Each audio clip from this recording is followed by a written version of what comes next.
Hey, so I'm going to film each of the forms in the sequence separately so that you can, well, first you'll watch it all the way through to get an idea of what's coming, and then you can pick and choose which ones you might need to get greater clarity on. So the first sequence is crane's neck, dragon's head. With crane's neck, and I'll do it in both directions, both facing you and from the side. With crane's neck, you're pushing your chin inward. So it's in, tilting your head back, chin forward, down, and then up the neck, right? So chin in, head back, forward, downward, along the neck. And then the reverse is going to be just that. So you're tuck the chin in, down the front, out, up, tilt head back or tilt head down, tuck in chin. And you're basically creating a circle with your chin, and it's about the size of a soccer ball.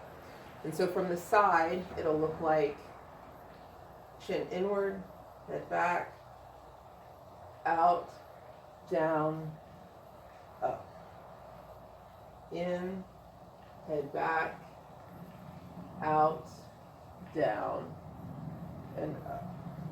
And then the reverse, down, out, up, head down, chin in. Down the neck, out, up, head down, chin in. So that's crane's neck.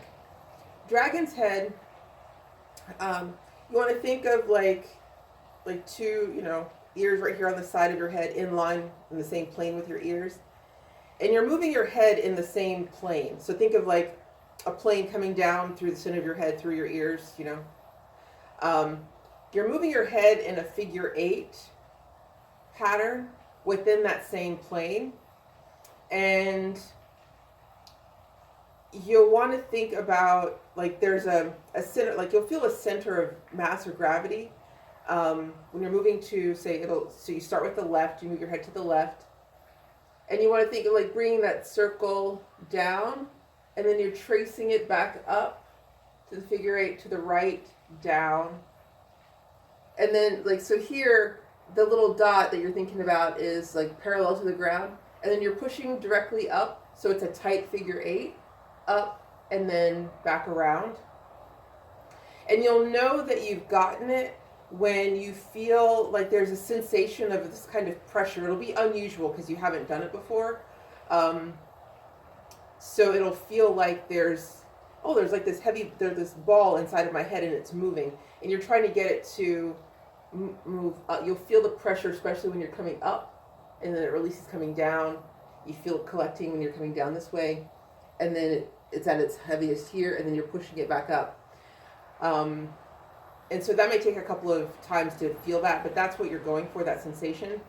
And you're, like I said, you're keeping the figure 8 movement in that same plane. So you're not moving forward, or anything like that. And the important thing to know is that when you do get that feeling and you like, oh, okay, I got it, and you're pushing up, you want to be gentle when you're pushing up. You'll feel it, and then if you push too hard, you'll get a massive headache because it's a building of chi in the head, and it'll be really uncomfortable. So when you feel it here, you'll just gently push up. And it'll make more sense when you're doing it, but that's really the best way to explain it. And from the side, well, I don't know if you'll see the difference, but you're staying all in the same plane. So it's dragon's head, turn to the left, and then push up to the right, and you're drawing your circle on the right, and then it's coming down, you're pushing up, draw the circle on the left, coming down and around, pushing up, turning your head to the right, and coming back around. And he'll cue how many times you're going to do it. So that's the first sequence, crane's neck, dragon's head. Sequence 2, open shoulders, shrink neck. This one is pretty much just as you see it in the video. There's not too much technical happening here. I think we start with, raising the arms up, and it'll be at 90 degrees, and then you open the arms out, and then turn palms out, and then you open out, press hands down. And you just want to make sure that your elbows are pointing downward, and I think you lift to 90 degrees 3 times, right? And then the next move, is the wrist. You're moving your fingertips in a circle. So it's a fairly small motion. Let me go to the side so you can see it. You're moving your wrist, but the action will show itself in the fingers moving around in a circle, right? And I'll turn this way so you can see it this way too.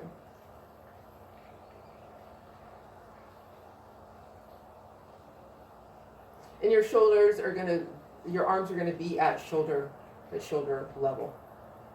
The second part of it is open shoulders, shrink neck. So with the open shoulder movement, I'll do this from the back so you can see it better. Shrink neck is you're bringing your shoulder blades in and your hands are still out, and then relax. You bring your shoulder blades in and then out. Shoulder blades in, out. And you'll pretty much look like the bird that he looks like on the screen. And then with the open shoulders, you're moving the shoulder blades. So one shoulder blade's in, the other's moving out. This shoulder blade's moving in, this one's moving out.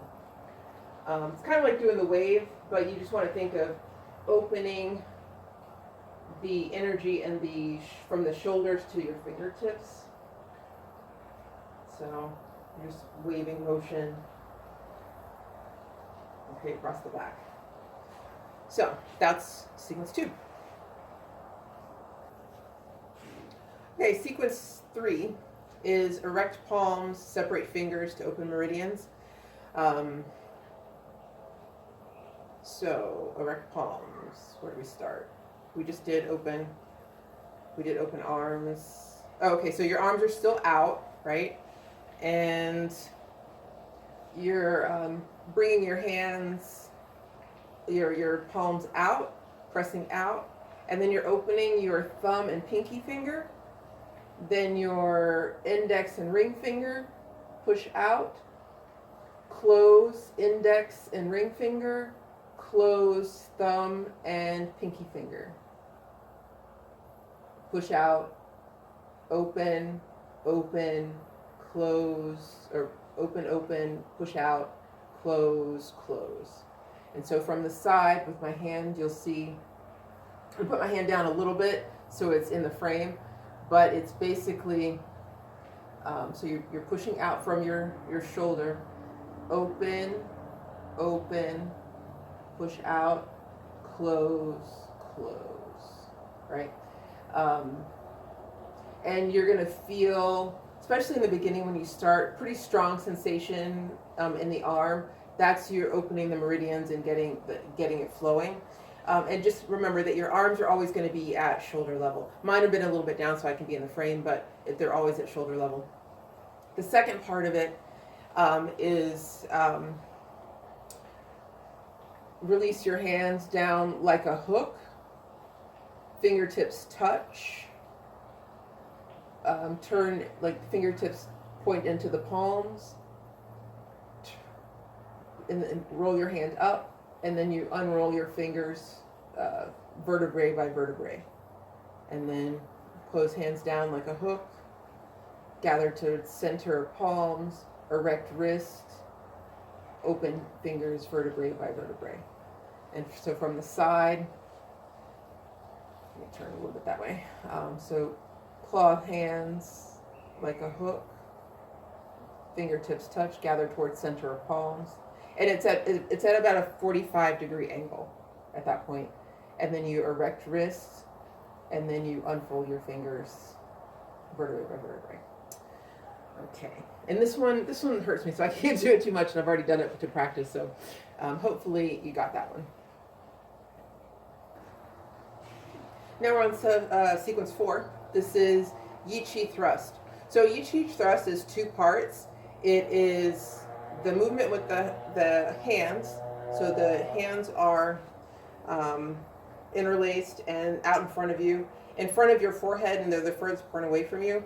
Your arms don't need to be bone straight or anything. They just need to be like extended out and relaxed. And then you're moving the arms to the side. And as you're moving them to the side, you're bringing them in closer to the forehead, so it's about a fifth's width distance from the forehead. And then as you come back to the other side, the arms extend out again. And then around to the other side, it's coming back closer to the forehead, and then back towards the front.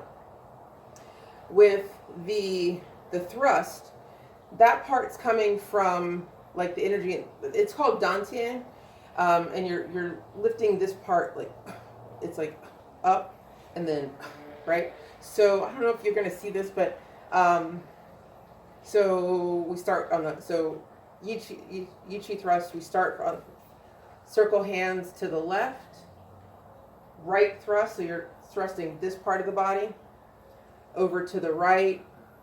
Left thrust, and you're lifting here towards the left, come back around, right thrust, arms out to the front, coming back in towards the side, left thrust,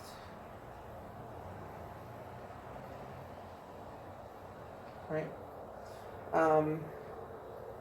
Yeah, so it's those two parts you'll get together, and this one is one of the hardest ones for me to feel like where the chi is and what it's supposed to be doing. It's a massage for the internal organs, but that's the two parts of it. So the hands interlocked, and it doesn't matter if right hand or left hand's on top. So the hands interlocked, furthest away from your body in the front of your face, and then as you come to the side, you bring the hands into a fist width away from the face, and then you're thrusting with this part of the body. All right. Okay, sequence 5. This is bend body, arch back to loosen Dumien, which is this back area here. So bend body. We'll start with your hand. I'm going to squat down here so you can see it. Your hands are above your head, and you're going to be circling your wrists. So think about drawing circles in the air with your wrists, and it would seem like it's a figure 8, but they're just circles alternating from wrist to wrist, and it's really just an opportunity for you to stretch your arms out of your body, and you want to get as much height and length in this as possible. Your arms aren't bone straight. I mean, they're still relaxed, but you're definitely reaching your arms as long as they can extend from your shoulders to the wrists, and then you're making those circles.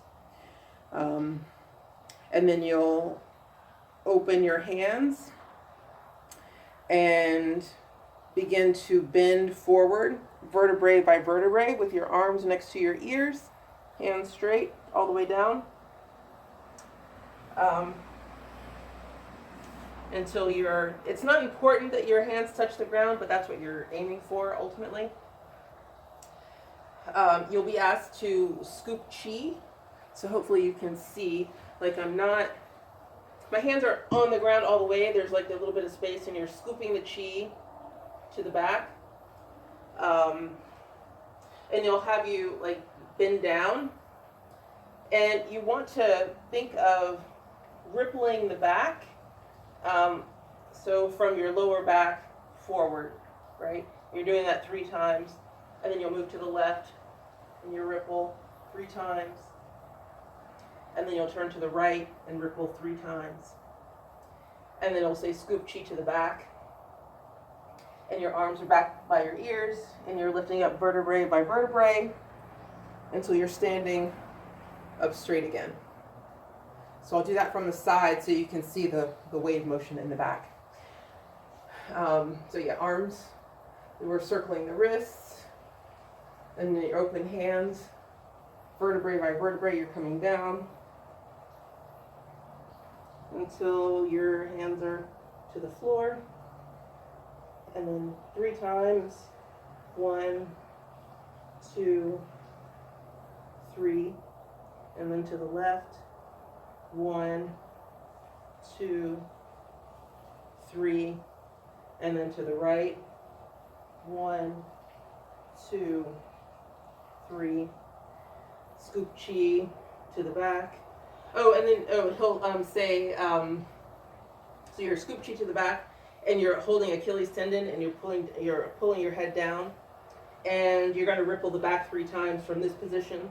So 1, 2, 3, and then the arms come down again, and slowly vertebrae by vertebrae, you're coming all the way up, and then you'll do like whatever that little motion is.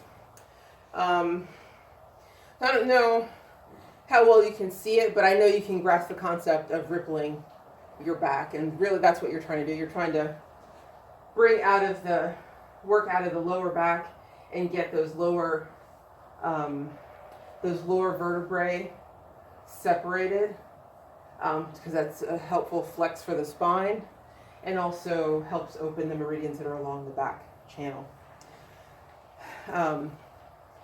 You'll feel it. I think you'll get it. Okay, sequence 6, turn waist to move qua and returning chi to Dantien. So with this, you want to stand with your feet just wider than shoulder width. Slight bend in the knee. The knees aren't over the toes, but they are definitely bent. And you want to focus on the tailbone and drawing a circle perpendicular to the ground with your tailbone. So it might help to think about hitting each of the 4 corners first. So we're going to tuck the tailbone in, and you're not engaging your glutes here. You're just moving the tailbone. So you tuck in the tailbone. You want to hit the left side, the left front, left back, around to the right, right front, over to the left front. So the circle, you're drawing a circle on the ground with your tailbone. And you hit the 4 quarters, and then it becomes smoother and smoother until you've got a circle, right? And 3 times, but the more the better. And then you reverse, so you're now hitting the right front, right back, left front. And then it smooths out, and you're creating that circle with your tailbone. And so from the side, that looks like, hands are on the hips. I don't know how well you can see it, but if you maintain the image of drawing a circle with your tailbone without, tightening the glutes, I think you'll get it. And you'll particularly feel it in the lower back, like when you're lifting your tailbone back, you'll feel the tension in the lower back there. And then when you come around to the front, the furthest most point in the front, your tailbone is tucked in all the way under you, and then you come back around. And then the second part of this is going to be the tucking of the tailbone.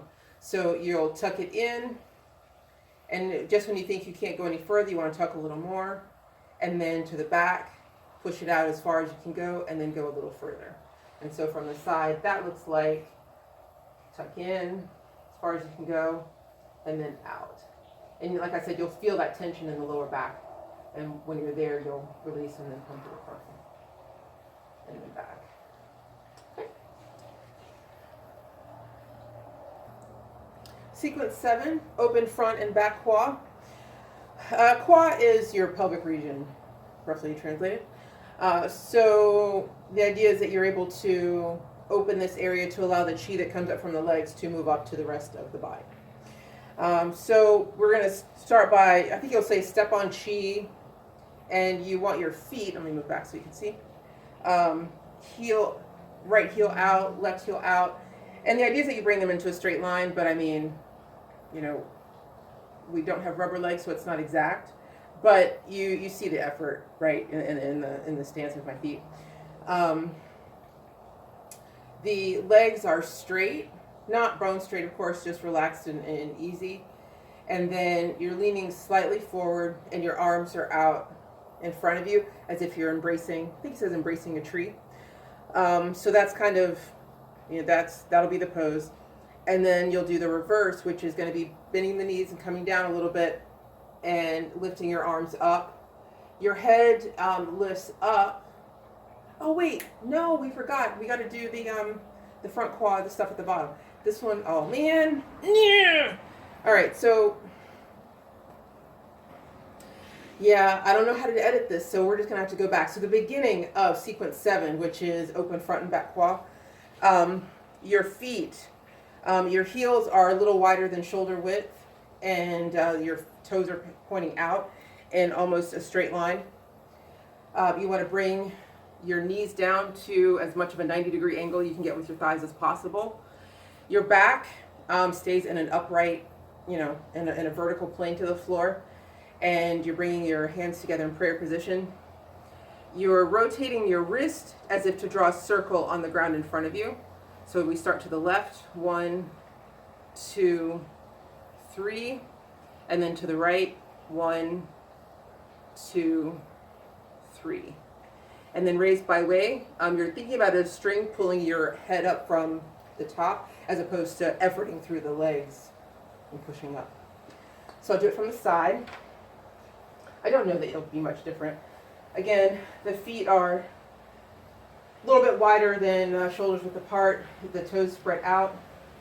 You want to come down to your 90-degree or close to it angle, arms out in front of you in prayer position, and then you're drawing your circles 3 times to the left and 3 times to the right. And notice that my back, well, it's as straight as I can do right now. Ha, ha. And yes, at least for me right now, it does burn the thighs. So there is that. The second part that I started with before is when you're going to step on Qi, he'll say, so basically you're not picking your legs up, you're moving them on the ground. You want to bring your heels out, your toes in, legs are easy, and then you are leaning forward as if hugging a tree. And you're probably at about like a 25, 30-degree angle from the lower back out to your arms. And then the opposite of that, you're going to bring your knees in, come down, open your arms up. Your head is up, not your chin up. Your chin is still tucked in. So your head is up as high as it can go, but then your chin is tucked in. And you're holding that. And then you'll come forward and do the opposite. So from the side, so you can see that angle of incline. Feet out, toes in. Hands above head, and then your legs straight, and then moving forward. Yep, that's about it. And then legs come in and down, knees touch, and then you're leaning back. Your head's still upright, your chin tucked in, arms up. Yep, good deal. All right, on to the next. Sequence 8, kneeling on top of feet. You want to stand with your feet together, balls of the feet and the heels touching, and kneeling down. It's perfectly fine. The intention that you want to have your knees going over your toes at this one, but not that it lifts. You want to kneel down as far as you can without lifting up your heel. So you kneel down, and then you're leaning back so that your shoulders and knees are in one straight line, and you're leaning back at about like a 15-degree angle. Okay, so you'll be holding that, and that's basically it. Something that I find that helps, because it's as uncomfortable as yoga, as a chair pose is in yoga, this is uncomfortable in Qigong.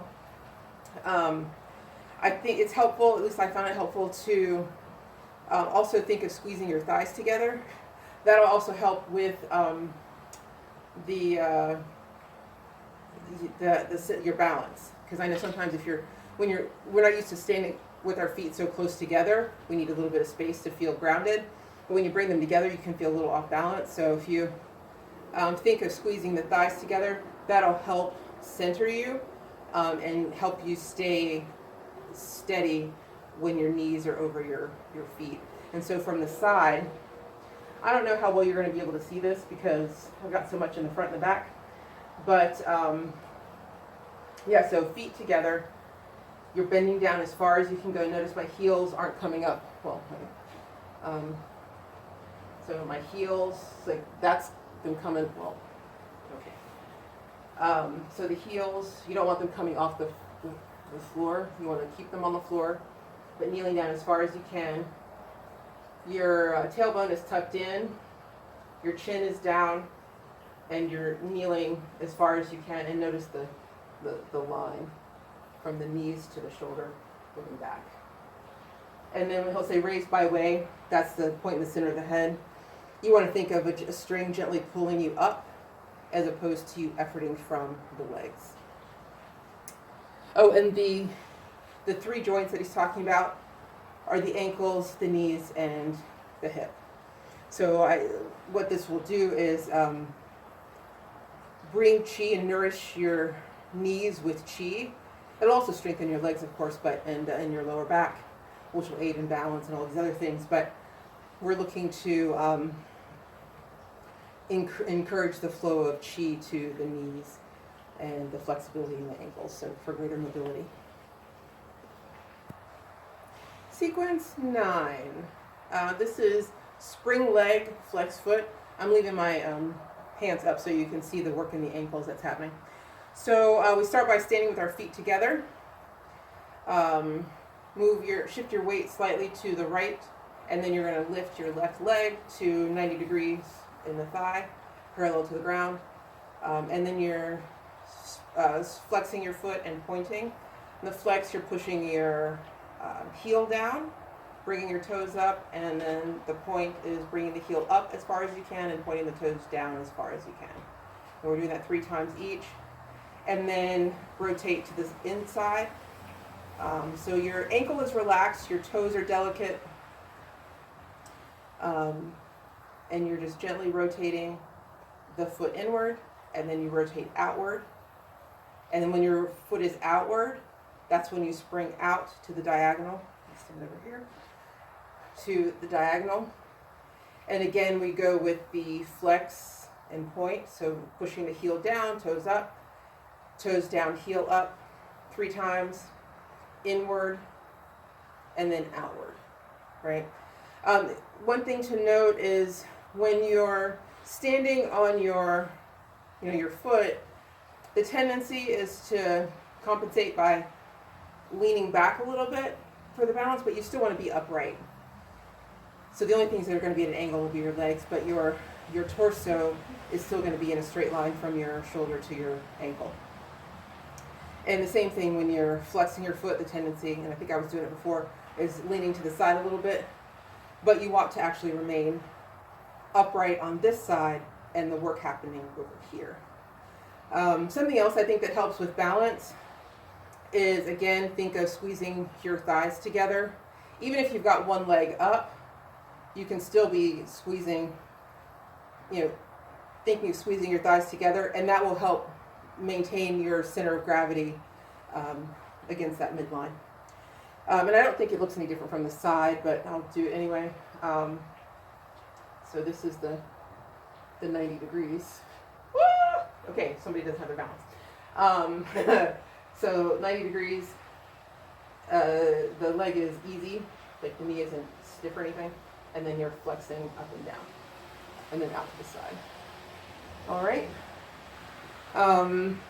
Yeah, that's all for this sequence. On to the last one. Okay, sequence 10, my favorite. Bring your hands up to around your head, and your feet are still touching, and you're going to circle down to the left, bring it around to the right, and come up on the right side. And you want to be able to kneel down as far as you can. Knees when you go over the toes, that's fine. Coming back up. And I think you'll do this, I don't know if he does it 3 or 5 or however many times. And then you'll reverse and come back down on the other side. So coming back around, right? Oh, oops, When you get to the top, you'll do 3 crane's neck, dragon's head. These go faster than they did in the beginning. Same forms, just a little bit faster. So just crane's neck. And then you're going to be bringing the chi open, and it's open and closed. So you're not quite, let me come down a little bit. You're coming out, so your hands are at your ears, and then coming back up. Hands are almost touching but not touching, and then open out. You don't do it out like too far, just about like this is good. Come back down around the ears, coming back up.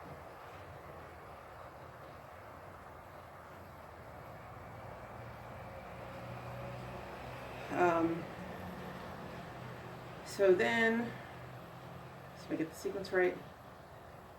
You're going to be up, and you're going to be bringing the chi. I need to stand up again. Okay. So you're going to be bringing the chi back down into the body.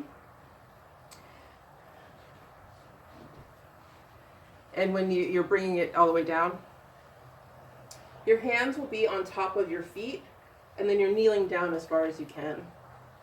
And you're doing that a few times. I'll start from the side. I'm not able to kneel all the way down, but you get the message, and you'll go as far as your body can take you. But head tucked in, and then you're kneeling down.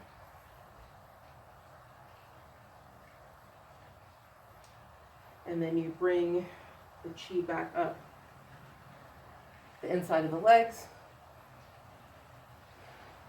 coming back up. Woof.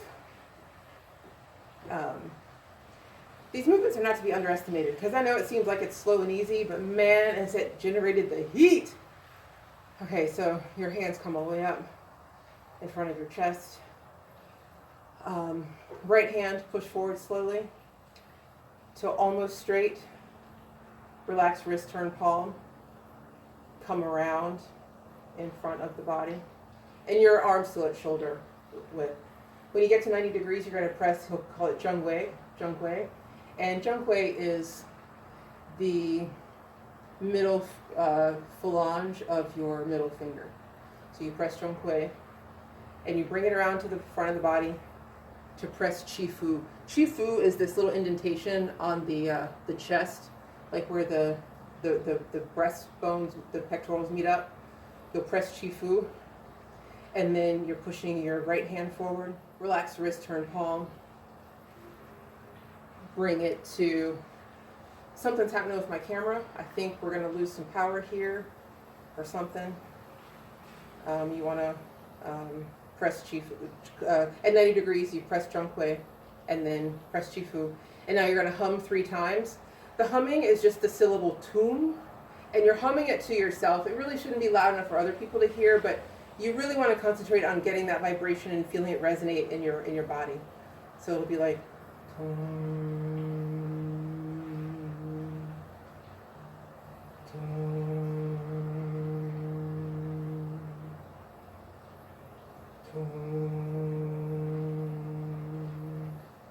okay, and because my camera is signaling something I'm not able to recognize, and I want to get this in before it stops, I'm going to move through the rest, because I think everything else that he does in the video you'll be able to understand. The most important thing is, so you'll come out of this qi fu and you'll press your palms together, lotus palm, and you'll have you move your hands out and in. You're not going to ever touch your hands. They kind of come close and then move back out. When it's at your chest level, it's in front of your nipple. You'll move to your nose, and it's to the cheekbone. You'll move to the third eye area, and you want to move just between your irises. You'll move to the hairline, which is called sigmen, and you're just moving to the temples of the head, basically. And then you'll come up one more level, and it's the same distance. When you get to bringing, he's going to have you collect the chi and bring it into your body. You'll eliminate yin tang, which is your third eye, you'll bring your hands in and deliver Qi into Da Bao, which is right under your armpit. You'll come down and deliver Qi to the back to Ming Men, which is this area back here. And then you'll bring your hands around. And this one's important. Women go right hand first and then left hand on top. Men go left hand and then right hand on top. And you're not actually placing your hands on your navel. You're about a hand's distance away. So it's right hand, or women right hand first. And I'm about, a hand's distance away. So that's where it's going to be. And my other hand's going to come on top. And then in a counterclockwise motion, so starting down and going up and around, you're going to make increasingly larger circles. So they'll start very small and get gradually larger. And you'll do 9 circles. And you're only moving like the distance from here to here. So it's not like a wide circle. It's pretty much going to seem like it's staying right in here. You won't see much of a difference, but just know that you're creating a spiral of 9 circles from the navel to about, just like a couple of inches above the navel. So it's not very much. And then when you finish with the circles, as he'll walk you through it, that's when you'll nourish Qi and you'll actually press your hand to your navel. And I believe that's it. And then your hands down by your side and put a big smile on your face. So that is the full sequence. If there's something that isn't clear, leave me a question in the comments and I will get you an answer if I don't already have it. And this has been fun. I'm glad that we're doing this. And don't underestimate it. And let me just tell you, I should have mentioned this at the top. For those, because I'm making this recording for a friend of mine who was interested in doing the full practice. But because I've practiced it for a while, I know that having the exact instruction can be helpful, because if you're going to do it, you might as well do it right and get the most benefit out of it. But when I looked online, I hadn't seen that anybody had put up the instruction sequence by sequence, so that's why I've recorded this for her and anyone else who might be watching. But Qigongs are pretty intense, not necessarily intense, but it has an intense effect. One of the stories that I heard when I first was introduced to this years ago was of a woman who had a swollen mass on the front of her head, and it was like, she was green and sickly looking and like, deformed with this mass on her head. And nothing had seemed to work and nobody could really diagnose what it was. And she started doing Chilel Qigong, and within 3 days, her nose started to drain and all this pus drained out, and the swelling and the mass, all of that drained out within just a couple of days, and she was fine. And that story was just like, that blew me away, and I've been interested in it ever since. And they have a book, if you go on the Chilel Qigong website, and I'll link that down below too. There's a book, 101 Natural Healing Miracle, 101 Miracles of Natural Healing, that talks about some of the different things the different results that people have gotten from Qigong. And I was introduced to it, I practiced for a while, stopped to practice. Every time I come back to it, I find something new and beneficial. And so I'm so glad that I have this in my toolkit.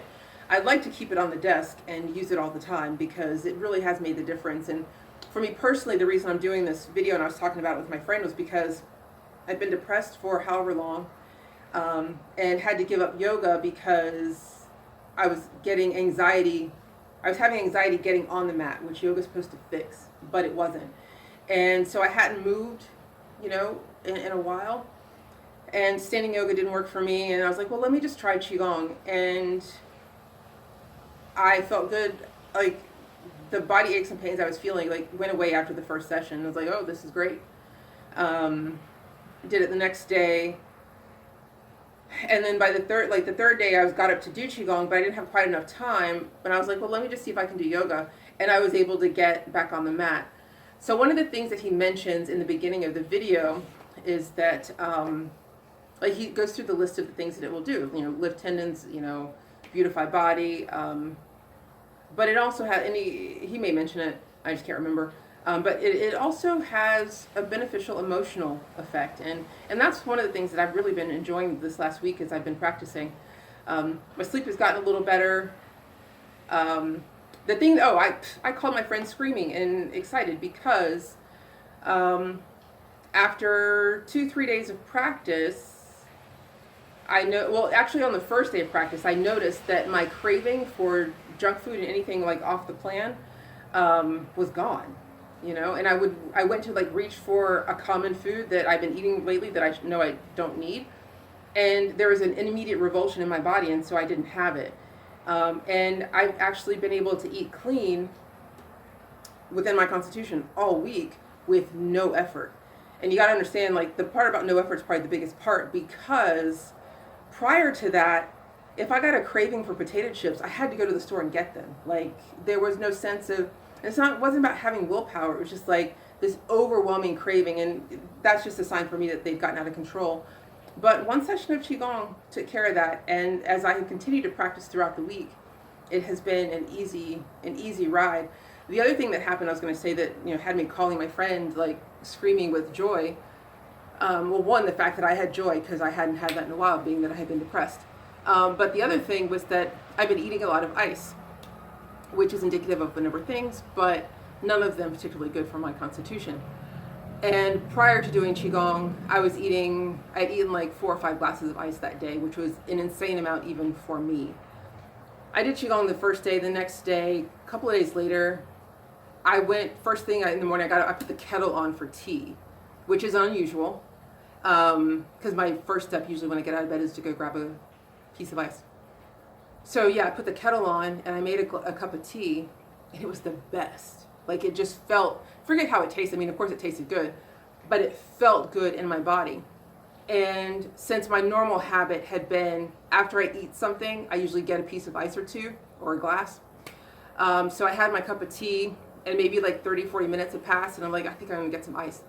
I went and I got some, and I had 1 or 2 pieces, and I was like, ooh, this does not feel good. I don't like this at all. I don't need this. So those immediate changes have just been something, a wave, you know, I want to keep riding. And maybe this time not stop, but just stick with it.